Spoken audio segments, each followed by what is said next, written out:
Hey everyone, Technomentary with a video for you guys. In today's video, I'm going to show you how to send a message with the jitter special effect on your iPhone.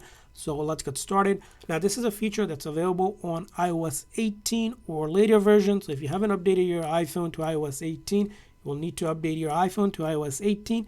And once you have updated it, simply go ahead and tap in to open up your Messages app. Then find a contact that you like to send that message with the jitter effect. So I'm going to go ahead, click on that. And then from there on, all you're going to do is tap on to write a chat or a message and it'll open up. But you'll see there's a special icon that looks like an A on this top corner here. You're going to tap on that and that will give you the option for the jitter effect. So if I click on that, I can type up something like that, and then you can type up the message.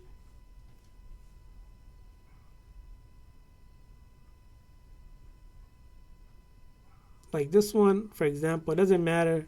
Whatever it is, and then from there on you click on that and it will send that message with that jitter effect. Simple as that. That icon that again you see here will open up the menu, click on jitter, and then you can type in whatever and then send it to them like that, and then it will do that jittering effect on their device as well.